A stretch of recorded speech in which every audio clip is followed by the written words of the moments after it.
खूबसूरत तरीन और ज़हीन तरीन होने के बावजूद हमारा अलमिया ये है कि हम एक दिन मर जाएंगे। हमें ये सोचना चाहिए कि हम तमाम दुनिया की नफ़रतें एक दूसरे के साथ इसी दुनिया में छोड़ के जाएंगे, और जो हम जिस औलाद के लिए बहुत ज़्यादा करते हैं वो औलाद हमें थोड़े दिन बाद दीवार पे लटकाएगी, उसकी औलाद हमें स्टोर में रख देगी, और जब चौथी नस्ल आएगी तो हम गार्बेज कर दिए जाएंगे। हमारी दुनिया में इतनी ही हकीकत है और इतनी ही हैसियत है। मैं दावे से कहता हूँ कि इस महफिल में बैठे हुए 10% लोगों को भी अपने दादा की शक्ल या परदादा का नाम याद नहीं होगा। यही कुछ हमारे साथ भी होगा।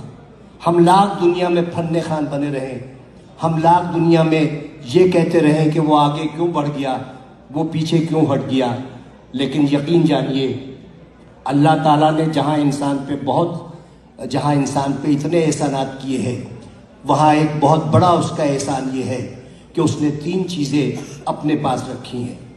वो चीज़ें ये हैं कि मैं जिसे चाहे इज्जत दूँ, जिसे चाहे ज़िल्लत दूँ, मैं जिसे चाहे ज़िंदगी दूँ, जिसे चाहे मौत दूँ, और मैं जिसे चाहे रिस्क दूँ और जिसे चाहे मुफलिसी दूँ।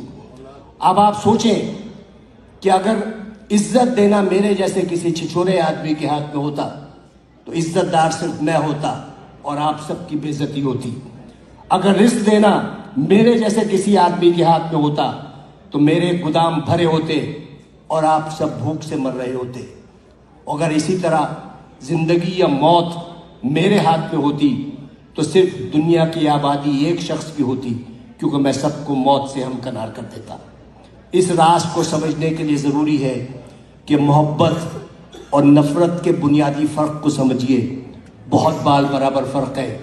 मोहब्बत के लिए कहते हैं कि मोहब्बत अंधी होती है, मोहब्बत अंधी होती है और नफ़रत अंधा कर देती है। मोहब्बत चूँकि पैदाइशी तौर पर अंधी होती है, लिहाजा वो जीने का हुनर जानती है, और नफ़रत के सफ़र में आप आधे वक्त बीना होते हैं और बाकी वक्त नाबीना होते हैं। तो उन्हीं शाहराहों पर जिस पर आप मोहब्बत का हाथ पकड़े दीवानावार चले जाते हैं, नफ़रत की आग में जलने लगते हैं और अपनी ही लगाई हुई आग में भस्म हो जाते हैं। तो नफ़रत का कोई स्कोप नहीं है।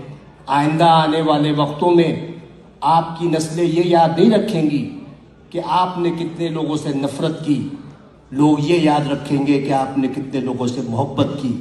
लोग ये नहीं याद रखेंगे कि आपने कितने लोगों का रास्ता रोका, लोग ये याद रखेंगे कि आपने कितने लोगों का रास्ता बनाया।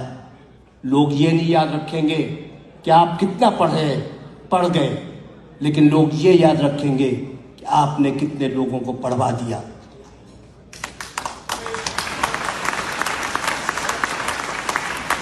ये वो